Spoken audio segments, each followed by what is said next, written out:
ఉండుండి ఎక్కడో దేవుడు వెలుస్తాడు, లేక వెలవాలనుకుంటాడు.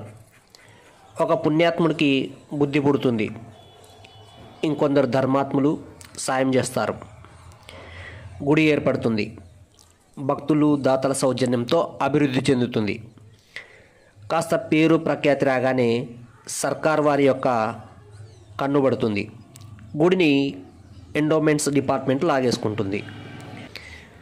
ముందు ఎగ్జిక్యూటివ్ ఆఫీసర్ వస్తాడు, వచ్చి రాగానే హుండీ పెడతాడు. ప్రతి పూజకు, ప్రతి సేవకు, ఆఖరికి దైవ దర్శనానికి కూడా టికెట్లు పెడతారు. వాటి లెక్కలు చూడడానికి, పూజారులు కానుకల్ని కాజేయకుండా ఉండడానికి మంది మార్బలం. వాటి అజమాయిషీకి ఆఫీసులు, వాహనాలు, ఈ విధంగా మొదలవుతుంది ఎండోమెంట్స్ డిపార్ట్మెంట్ యొక్క తతంగం. రాజ్యాంగం ప్రభుత్వాలకు సంధించింది మత సంస్థల్లో వాటి ఆస్తుల అజమాయిషీలో ఎక్కడైనా ఎప్పుడైనా పొరపాట్లు జరిగితే వాటిని సరిదిద్దేందుకు శాసనపరంగా తగుమాత్రం చర్యలు తీసుకోవడానికి. కానీ ఇప్పుడు ఏ తప్పు జరగకముందే ప్రభుత్వాలు గుళ్ళ మీద పడుతున్నాయి. అవసరం ఉందా లేదా అని కాకుండా కంటికి బాగా ఆదాయం కనిపిస్తే చాలు ఆఫీసర్లను నియమించి శాశ్వత ప్రాతిపదికన కర్రపెత్తనం చెలాయిస్తున్నాయి. దేశాన్ని దుర్మార్గంగా దోచుకున్న తెల్లవాళ్ళని తన్ని గెంటేశాక స్వాతంత్రమనబడేది తెచ్చుకున్నాక దోపిడీ వ్యవస్థకు స్వస్తి పలికి మిగతా దేశంలాగే దేవాలయాలకు కూడా స్వాతంత్రం ఇచ్చి ఉండాల్సింది. కానీ తెల్లవాళ్ళు పోయి మన వాళ్ళు మన నెత్తికెక్కాక మన దేవాలయాల పరిస్థితి పెన్నం మీద నుంచి పొయ్యిలో పడ్డట్టయింది. ప్రభుత్వ పరంగా హిందూ దేవాలయాల దోపిడీని మొదలుపెట్టింది ఇంగ్లీష్ వాళ్ళు. పెద్ద గుళ్ళ సంపదను ఏ విధంగా, ఏ మేరకు, ఎలా కాజేయగలమో ఈస్ట్ ఇండియా కంపెనీ దొరలే పథకాలు వేశారు. హైందవ దేవాలయాలపై ప్రభుత్వ కంట్రోల్ను చట్టబద్ధం చేస్తూ బ్రిటిష్ హయాంలో 1925లోనే Madras Hindu religious endowments act వచ్చింది. గుడి దోపిడీ చట్టబద్ధంగా, కోర్టులు కూడా అడ్డం రాలేనట్టుగా పకడ్బందీగా జరిగేటట్టు చూడడానికి ఒక గట్టి చట్టం ఉంది. దాని పేరు హిందూ దేవాదాయ ధర్మాదాయ చట్టం.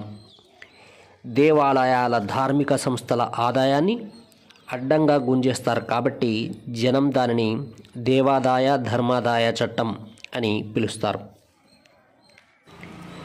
హిందూ దేవాలయాల జోలికి వెళితే హిందువులు ఏమీ అనరు, ఎదురు తిరగరు. వారు గొప్ప వేదాంతులు, వాటమైన కర్మ సన్యాసులు, అన్నీ దేవుడే చూసుకుంటాడని, ఎవరి పాపన వారే పోతారని, తాము కట్టుకున్న గుళ్ళలో తామే పూజించే దేవుళ్ళ పట్ల తమకు బాధ్యత ఎంత మాత్రమూ లేదని సగటు హిందువు యొక్క నమ్మిక. ఈ చేతగానితనాన్ని, పలాయన మనస్తత్వాన్ని, బాధ్యతారాహిత్యాన్ని హిందువులు మంచితనం, హుందాతనం, పరిణత దృక్పథం అని భ్రమపడుతుంటారు. కాబట్టి హిందువులంటే గవర్నమెంట్లకు అలుసు.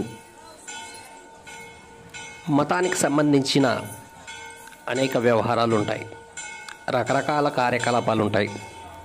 అవి రకరకాల వ్యక్తుల చేతుల మీదుగా నడుస్తుంటాయి.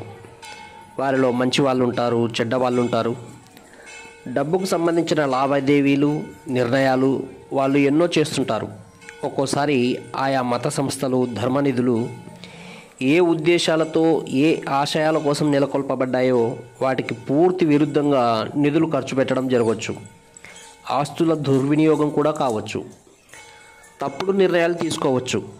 అటువంటి తప్పిదాలు, లోటుపాట్లు ఏ మతానికి సంబంధించి ఏ సంస్థలో జరిగినా వాటిని అరికట్టి యాజమాన్య నిర్వహణ సవ్యంగా జరిగేటట్టు చూసేందుకు ప్రభుత్వం చేతిలో అధికారం ఉండడం తప్పు కాదు. అవకతవకలు జరిగిన సందర్భాలలో అన్ని మతాల వలనే హిందూ మతానికి చెందిన మత సంస్థల మీద, ధర్మ సంస్థల మీద ప్రభుత్వం చట్ట ప్రకారం చర్యలు తీసుకున్నా దానికోసం ప్రత్యేకంగా శాసనాలను చేసిన ఎవరూ దానిని ప్రశ్నించజాలరు.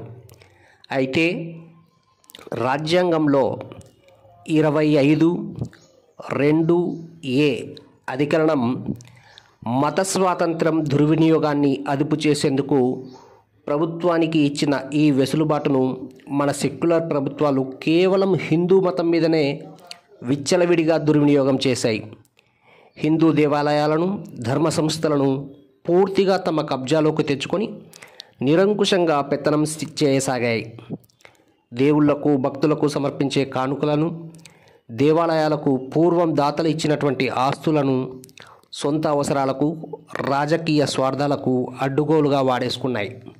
అవిభక్త మద్రాస్ ప్రభుత్వం 1951లో తెచ్చిన దుర్మార్గపు చట్టం నమూనాగా దేశంలో అనేక రాష్ట్ర ప్రభుత్వాలు Hindu religious and charitable endowments చట్టాలను తెచ్చి హిందూ దేవాలయాలలో, ధర్మ సంస్థలలో ఎనలేని అవినీతికి, అక్రమాలకు, అధికార దుర్వినియోగాలకు, పగటి దోపిడీలకు పట్టపగ్గాలు లేకుండా బరితెగించాయి. ఆ విధంగా పవిత్ర దేవాలయ వ్యవస్థకు దుష్ట రాజకీయ గ్రహణం పట్టింది. 75 సంవత్సరాలైనా కూడా విడవకుండా అది హిందూ మతాన్ని పీడిస్తూనే ఉంది.